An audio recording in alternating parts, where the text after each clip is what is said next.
G'day folks, here's my top 15 Australian metal releases for 2024.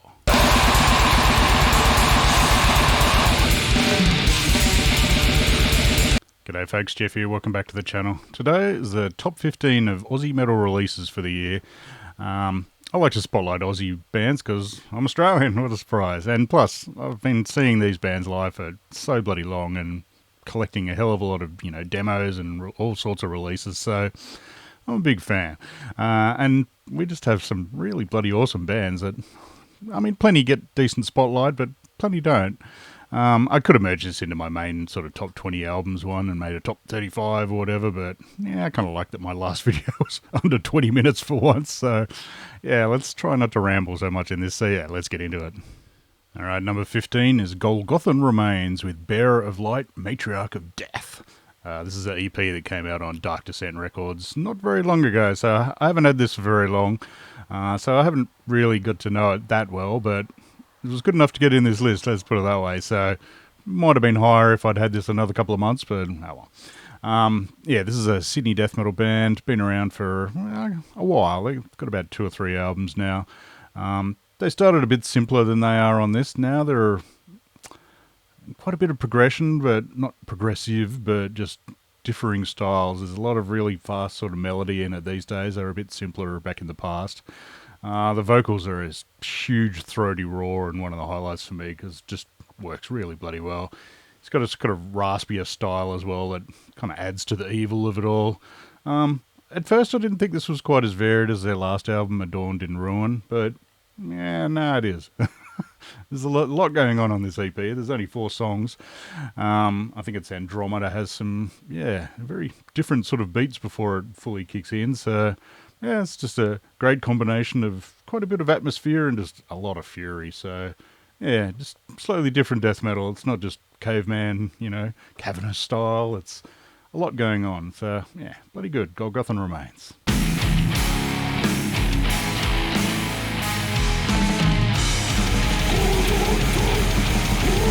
Alright, number 14 is Gutless with High Impact Violence.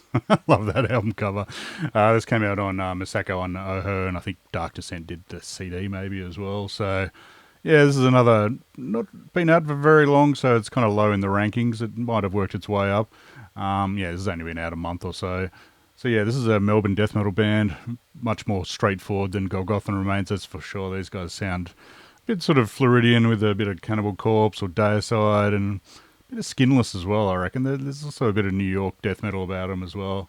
I think it's Carved into Existence, even has quite a bit of suffocation action going in it, so it's pretty much what you can expect. Just pretty friggin' heavy, it's very muscular and aggressive sounding, I like it, and the vocals are pretty friggin' intense as well.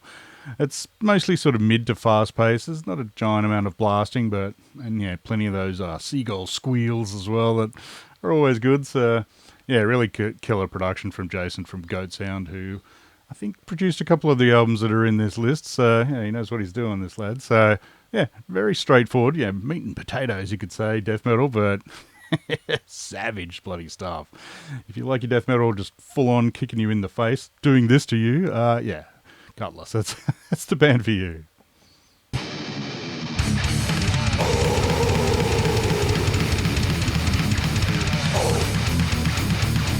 Alright, number 13 is Unholy Redeemer with A Fever to Destroy All Kings.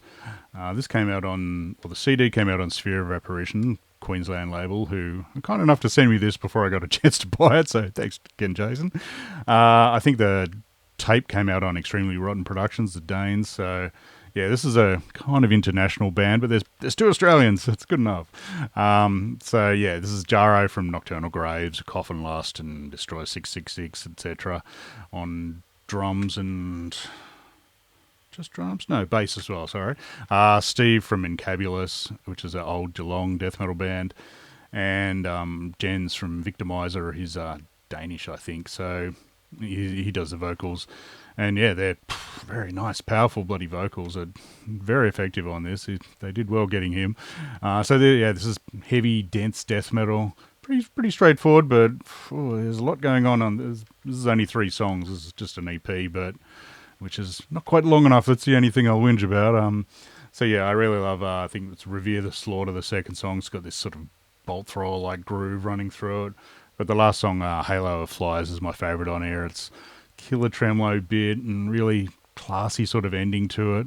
I know that's bloody great song. So I'm really looking forward to more of this.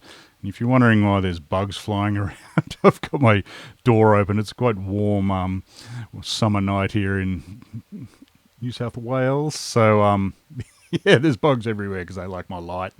Anyway, back to this. Killer friggin' death metal. Very keen for an album of this. So yeah, if you could track this one down, definitely worth it. Pretty straightforward death metal, but it's just dense and powerful. Great stuff.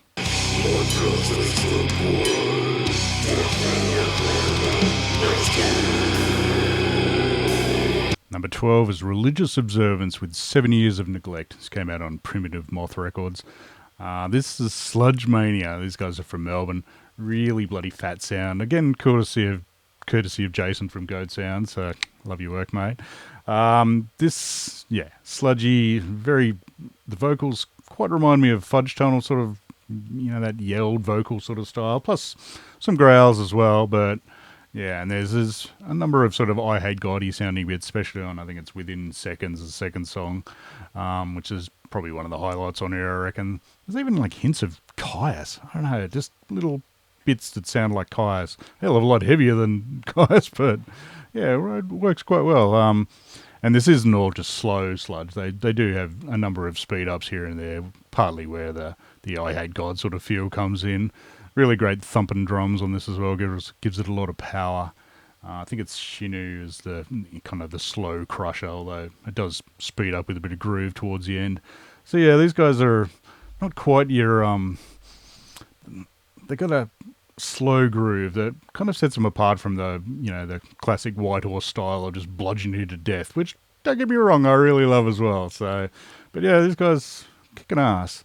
I'm sad I missed these guys when they played in Canberra, I don't know, 6 months ago or something or other.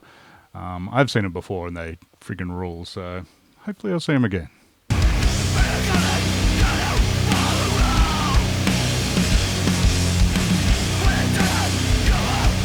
Number 11 is Hecate with House of Solomon. This came out on Black Farm Records. This is the second album from this band. They're kind of a doom rock kind of band from Canberra and Sydney. I think they call themselves a heavy blues band, which is quite fitting as well. Marcus sings on this, and he's also the main singer and guitarist of Witch Skull and Looking Glass, so kind of can't not compare him to that in my mind. Mainly because he uses the same sort of vocal style in all three bands. Although this one, I notice there's a bit cleaner, a bit sort of nicer, differing sort of vocals on this one. So I think he's experimenting a bit more. I mean, they sound similar. I mean, they also have a similar sort of swagger, and there's, I think all three bands quite like the old Black Sabbath, which is fair enough.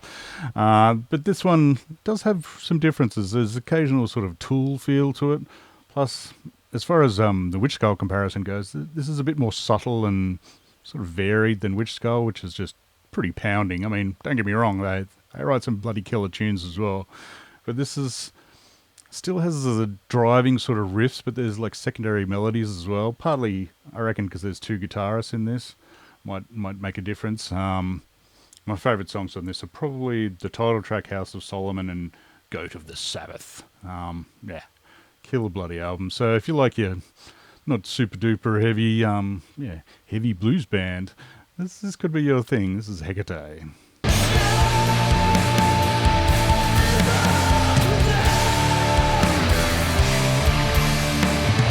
Alright, number 10 is Krvna, or Kruna, I'm never quite sure how to pronounce that, with their the Rhythmus of Death Eternal EP, which came out on Brilliant Emperor. This is a sort of epic melodic black metal band from Sydney, just really good, lush and sort of complex sort of sound. So it's really good production, not bodgy at all.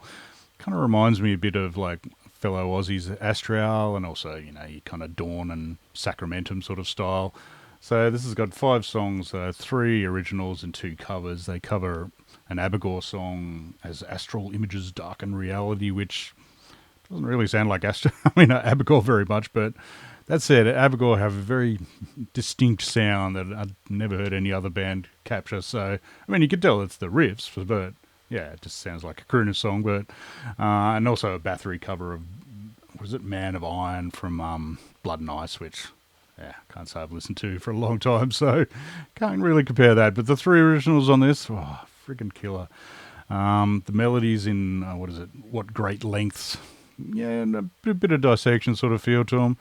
They just have this nice, slower melancholy to it, and really good lead work on this as well. Just, yeah, long. I think the three main songs are all about 7 minutes, so they're just long, complex sort of songs. I really, really enjoy this one. I would highly recommend their previous albums as well. These ones, I'll put links below to all these releases. I think their Bandcamp has all three albums, so highly recommended these guys. Yeah, not bodgy black metal, but very well produced, classy black metal.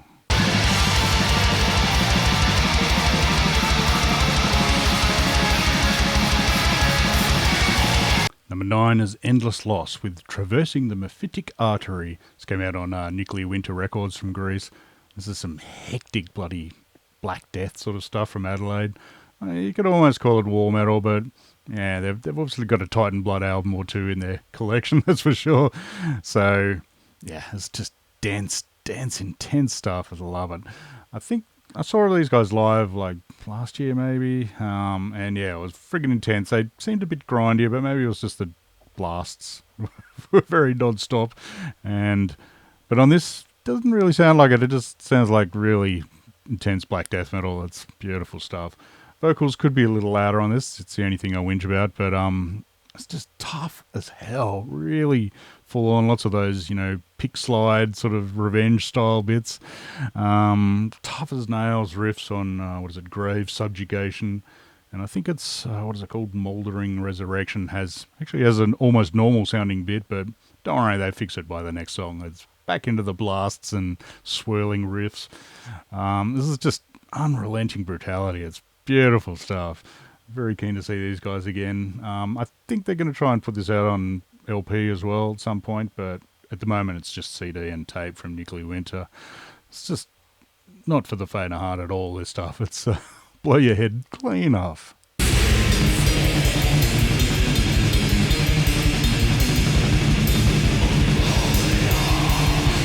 Number 8 is Braman with Sins of the Father. I've been a huge fan of these guys since 1992 when I first saw Archeron, their previous band.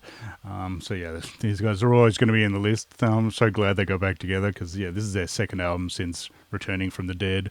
The first album without original guitarist Tim, which is a bit sad, but they do him bloody a good tribute, that's for sure. So yeah, Melbourne death metal, legendary in the Aussie scene. Some of my favourite vocals ever, either on CD or live, because yeah, the bloke has a roar and a half, that's for sure. Plus he writes some very filthy lyrics as well, of which I generally always read, because why not? I'm a very non-lyric reader normally, but these ones are always worthwhile. They're always kind of just revoltingly sick, but also quite amusing as well. So yeah, they appeal to my perverted sense of humour, that's for sure. I think it's the gory hole is one of my favourite ones on here, musically as well as the lyrics, which are I won't spoil it. Yeah, I highly recommend checking this one out. Yeah, as I said, just pretty full on, yeah, like early death metal, because they've been writing it all this time. So just full on, Deicide meets Sinister kind of stuff, but yeah, they've been doing their own thing for a long time, so it sounds like a Braman to me. Plus, I mean, look at that cover art. How can you go wrong? So, yeah, if you ever get the chance to see these guys live, I don't know if they've ever actually played overseas, but if you're in Australia, bloody check them out, because they friggin' rule. So, yeah, just brutal, heavy death metal. Love it.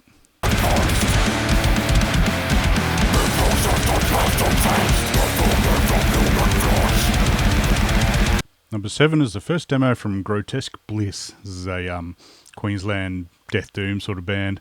Yeah, I'll put a picture of it up. This is Bjorn from Grave Upheaval and Temple Nightside, and Chris from Paramecium, Cryptal Darkness, and from the Eternal for a while. I really need to go back to Cryptal Darkness. I've got like 3 or 4 of their albums or something. I hardly ever listen to them, so get back to that. Anyway, back to these guys. Yeah, it's a great combination of all of those bands, really. Just cavernous sort of death doom with some really classy sort of melancholic leads. It's a bit sort of like your early Paradise Lost.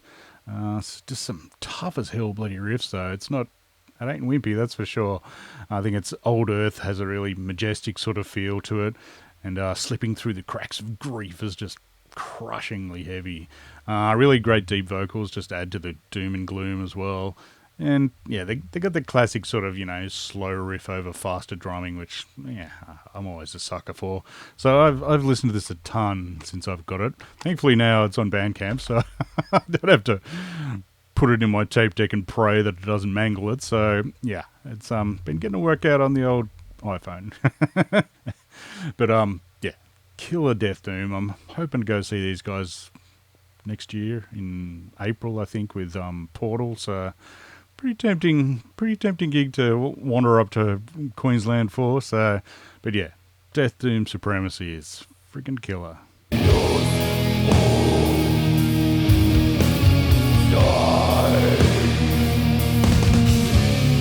Number 6 is ESP Mayhem with Cyberbully. This came out on Suburban Slaughterhouse and Behind the Mountain. This is Melbourne cybergrind sort of stuff. This is weird stuff. This is 3 keyboardists, a vocalist, and a drummer. No guitars at all. I mean, they use the keyboards to sound kind of guitarish, but this, I think, is a vast improvement to their previous stuff. Oh, I love their previous stuff, but I never quite lived up to the possibilities of having 3 keyboards, a vocalist and a drummer. This one is more cohesive, yet also more crazy, which is a weird combination, but I don't know, that sounds very natural, even though there's absolutely nothing natural sounding about it. As usual, the drums are fast as hell from Christoph. That guy can blast. Plus, he's got a killer sort of, berserker-style doof kick drum that could be marginally louder in my book, but it still sounds pretty cool. Again, a killer sound from Jason from Goat Sound again, and I think Xavier mixed this, so they did a great job, because this sort of stuff, it's really crazy and a lot of stuff going on, weird keyboardy bits, and, well, it's all weird keyboardy bits, but really weird keyboardy bits. So music this good and this crazy really needs a good production, and the previous releases just didn't quite have that. I don't know, there was just something slightly lacking. So I think it's Watching Me, Watching You is probably the highlight on just this, with just some even crazier changes. I was mostly disappointed that it's not actually a buzzsaw, the record inside. It's a very stylish colour though, so I might as well show that off. Yeah, this is weird stuff. Yeah, Cybergrind's probably the closest possibility to it, really whacked out vocals as well. So, but yeah, I love this. I'm very glad that they're kind of reaching their potential, I think. This rules.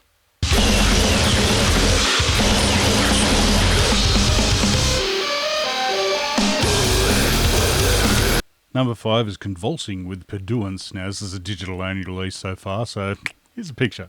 Yeah, this isn't out on anything physical yet, although I believe they're going to maybe try. This is Brendan Sloan's solo project. He's from Altars and Dumb Saint. This is, yeah, very weird, twisted, kind of dissonant death metal, but it's really a lot more than that. It's sort of, main sort of core. It does have a bit of that, Deathspell Amiga black metal weirdness as well to it. Honestly, this style is not something, I'm not really much of a disso death sort of guy, but something just clicks with me for this band. Really powerful vocals, really different sort of music as well. Like, it changes a lot. Altars is another, he's in Altars, and that's quite the influence as well, I'd say. So yeah, heap of weird time changes, but it's still metal as hell. It's really intense sort of stuff. There are a lot of sort of breather moments as well. There's a couple of mellow songs here and there, and yeah, it's never gets into the nice clean singing sort of 5-minute mellow sections, but a lot of the time it kicks back in with a vengeance. But yeah, there's even a weird sort of catatonia sounding bit. I think Shattered Temples is one of my favourite songs on here. It's got this sort of ascending and descending thing that, I don't know, like Portal and Antifaxis use to very good effect. I'm always a sucker for that weird sort of bits. As you can tell, I'm no expert on music, so this still, despite having come out, like in March or April or something, still hasn't fully sunk in for me. But yeah, I enjoy the challenge of listening to it and picking up something new every once in a while. So yeah, occasionally it's even got it's kind of like peaceful 3 Doom sort of feel to it in parts as well. So it is all over the place, and I'm probably not selling it very well, but it goes together very, very smoothly. So yeah, killer weird twisting death metal, love it.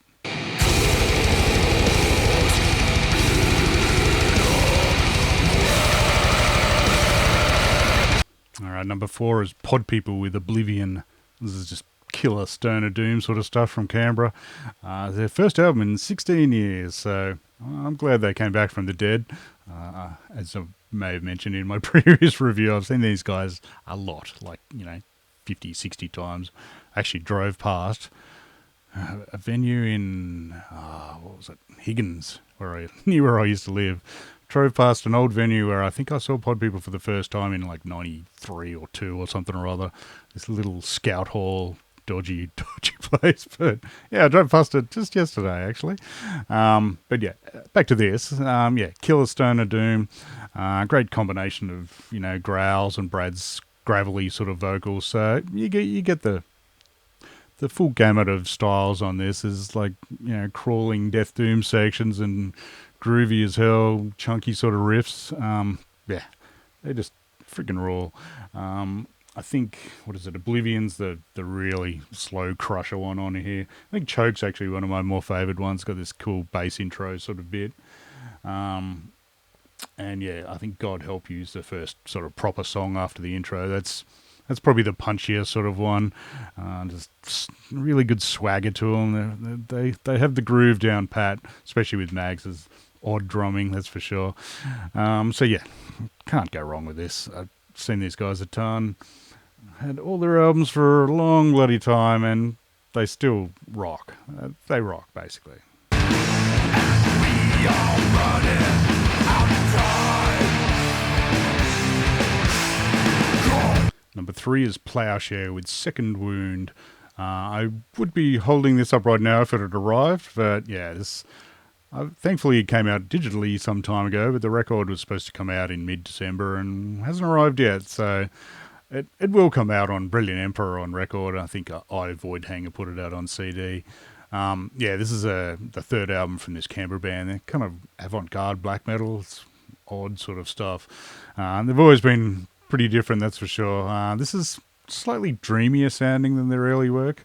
I think it's mainly the first 2 songs are quite a bit different. They got sort of jangly kind of guitars to it. It's constantly twisting and turning, but it's just an odd sort of sound, weird riffing, and there's noodly bass all the way through it now, which I don't think they used to have, or maybe it just wasn't loud enough. Usually I hate noodly bass, but it sounds really good in this context. It kind of reminds me a bit of kind of Vedburn's End without the, with different vocals. These are all sort of screamed kind of vocals. Also maybe a bit of Thanafaxis or Dodheimsgard. Definite influence on the first few songs, sort of beyond metal stuff, that's for sure. Probably a bit of, I wouldn't say shoegaze, but I don't know, alternative stuff. I think the third song, Thorns Pressed Into His Head, is, they intensify it back up again. It's quite the ripper, that one. And the Mockery of the Demons is really just a descent into hell with these churning sort of riffs, buzzing leads, and just some crazed vocals, which are always a winner in my books. That's possibly the highlight song for me, but I am very much looking forward to getting the record so I can play it. But yeah, killer bloody band, and yeah, number 3 with good cause, because these guys are all.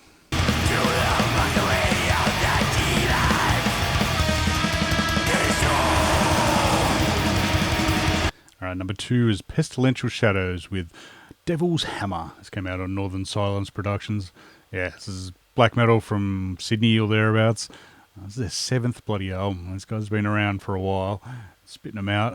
This is really killer black metal. Really good mix of sort of your melancholy and aggression. pretty long songs, so they don't sort of rush, which is kind of nice. Some of the mellow bits actually remind me of Catatonia quite a bit in parts, but overall it sort of reminds you of, kind of Watain when they were actually good. I think this is better than their last album, Revenant, as well. It's killer stuff. I think it's Despot of Cathartic Vigor. It has this killer little lead line in the background. Plus Jackal, I think, is the catchy sort of song on here, kind of bit Destroyer 666-ish, and just killer groove to it. Excellent dynamics, really helped by the sort of nuanced drumming that really sets the tone. There's just really great atmosphere on here, very well played as well, and killer production. It's nothing horrible, raw, can't hear the drums or anything on it. It's a damn fine job. Not done by Jason from Goat Sound Forwards. So yeah, just epic black metal. Very good. I'm really pleased to see these guys get a bit more attention overseas as well. I've seen them on a few lists here and there. So yeah, killer bloody album.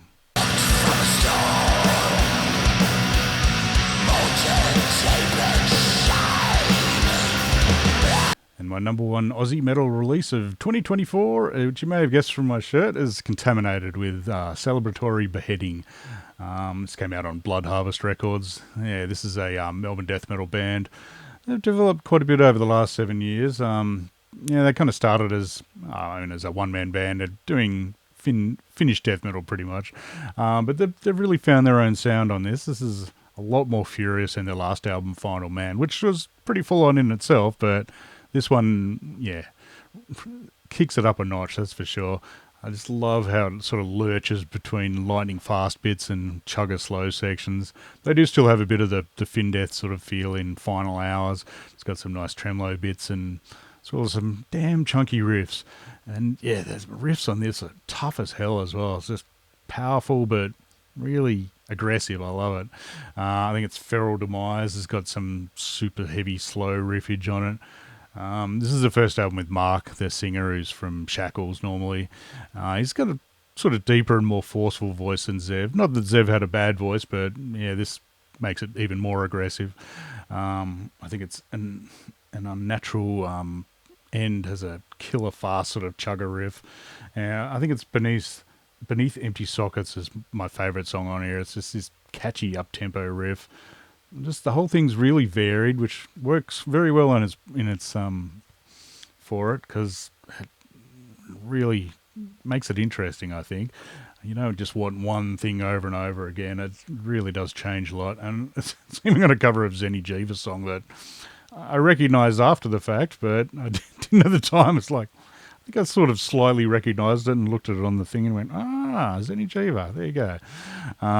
So yeah, this is just really punchy death metal. I mean, it was made even better by seeing him at that Decennial Deleration gig, because they freaking ruled there as well. So if you get the chance to see him live, definitely do it. Just awesome death metal, really varied and furious. That's great stuff.